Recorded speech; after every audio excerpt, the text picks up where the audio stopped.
തമിഴ്നാട് നിയമസഭാ തിരഞ്ഞെടുപ്പ് ഫലം സൃഷ്ടിച്ച അനിശ്ചിതത്വങ്ങൾക്ക് വിരാമമിട്ടുകൊണ്ട് തമിഴക വെട്രി കഴകത്തിന്റെ നേതാവ് സി ജോസഫ് വിജയ് 8 സഹപ്രവർത്തകർക്കൊപ്പം സംസ്ഥാനത്തിന്റെ മുഖ്യമന്ത്രിയായി സത്യപ്രതിജ്ഞ ചെയ്ത് അധികാരമേറ്റു.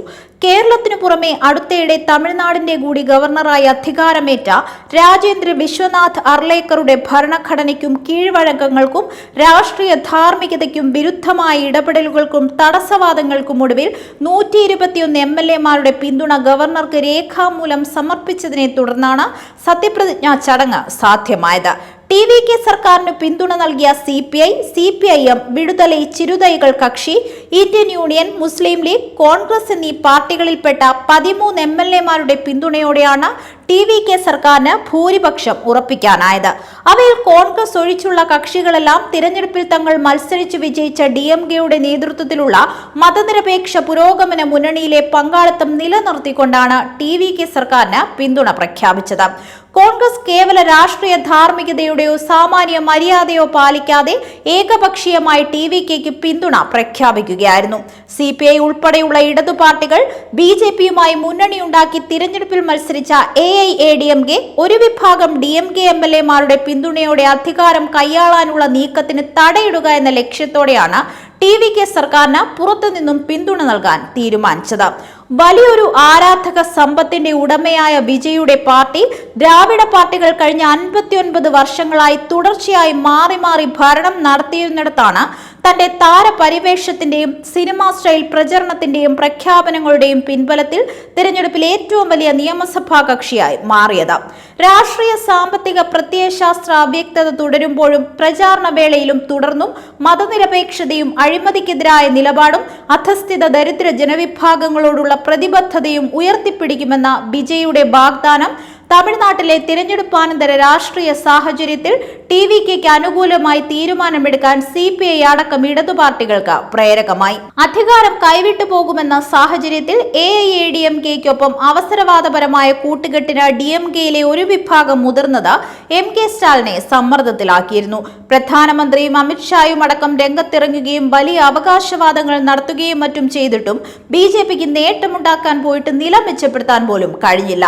അത്തരമൊരു സാഹചര്യത്തിൽ BJP-യുടെ സഖ്യകക്ഷിയായിരുന്ന AIADMK അധികാരത്തിൽ വരുന്നത് തടയുക എന്നത് DMK അടക്കം മതനിരപേക്ഷ പുരോഗമന മുന്നണിയുടെ രാഷ്ട്രീയ കടമയും ഉത്തരവാദിത്വവുമായി മാറുകയായിരുന്നു.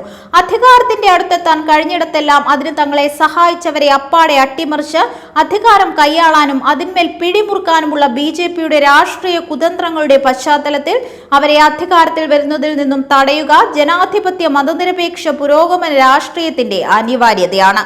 ആശയ അവ്യക്തതയുടെയും രാഷ്ട്രീയ ഭരണ പരിചയത്തിന്റെ അഭാവത്തിലും ഇതര രാഷ്ട്രീയ പാർട്ടികളിൽ നിന്നും കൂടുമാറി TVK പാളയത്തിൽ എത്തിയിട്ടുള്ളവരുടെ സാന്നിധ്യത്തിലും പുതിയ സർക്കാരിനെ ശരിയായ ദിശയിൽ നയിക്കുന്നതിൽ നിർണായക ഇടപെടലുകൾ നടത്താൻ ഇടതുപക്ഷ പാർട്ടികളുടെ ബാഹ്യ പിന്തുണ ഒരുപക്ഷെ സഹായകമായേക്കും. തമിഴ്നാട്ടിൽ TVK സർക്കാർ അധികാരത്തിൽ വരുന്നത് തടയാൻ തന്നാലാവുന്നതെല്ലാം ചെയ്യാൻ ഗവർണർ അർലേക്കർ നടത്തിയ ഇടപെടലുകൾ ഭരണഘടനാ വ്യവസ്ഥകൾക്കും സർക്കാർ രൂപീകരണം സംബന്ധിച്ച സർക്കാരിയ കമ്മീഷൻ അടക്കം വിവിധ കമ്മീഷനുകളുടെ ശുപാർശകൾക്കും സുപ്രീം കോടതി ഉത്തരവുകൾക്കും വിരുദ്ധമായിരുന്നു.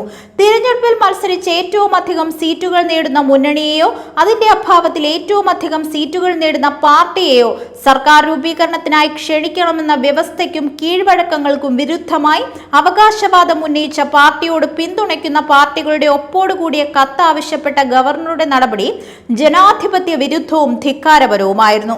അത് BJP ഭരണത്തിൽ ഒറ്റപ്പെട്ട സംഭവമല്ല. ഭൂരിപക്ഷം ലഭിച്ച പാർട്ടിക്കും മുന്നണിക്കും പകരം കേന്ദ്രം നിയമിച്ച ഗവർണർമാർ ന്യൂനപക്ഷ BJP-യെ സർക്കാർ രൂപീകരണത്തിനായി ക്ഷണിച്ച പല സംഭവങ്ങളും മോഡി ഭരണത്തിൽ ഇതിനു മുൻപും ഉണ്ടായിട്ടുണ്ട്.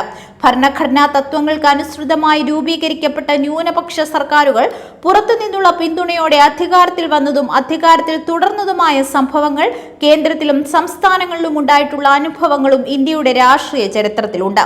വസ്തുതകൾ അതായിരിക്കെ ഗവർണർ അർലേക്കറുടെ ഇപ്പോഴത്തെ നടപടി ഒരിക്കൽ കൂടി ഗവർണർ പദവിയെപ്പറ്റി പുതിയ ചോദ്യങ്ങൾക്കാണ് വഴി തുറന്നിരിക്കുന്നത്. BJP ഭരണത്തിൽ കേന്ദ്ര സർക്കാരിന്റെ ഏജന്റുമാരായി അധപ്പതിച്ചിരിക്കുന്ന ഗവർണർമാർ രാജ്യത്തെ ജനാധിപത്യ വ്യവസ്ഥയ്ക്കും ഭരണഘടനയ്ക്കും ഫെഡറൽ സംവിധാനത്തിനും രാജ്യത്തിന്റെ ഐക്യത്തിനു തന്നെയും ഭീഷണിയായി മാറിയിരിക്കുന്നുവെന്നാണ് തമിഴ്നാട് സർക്കാർ രൂപീകരണത്തിൽ ഗവർണർ അർലേക്കറുടെ ഇടപെടൽ നൽകുന്ന രാഷ്ട്രീയ പാഠം.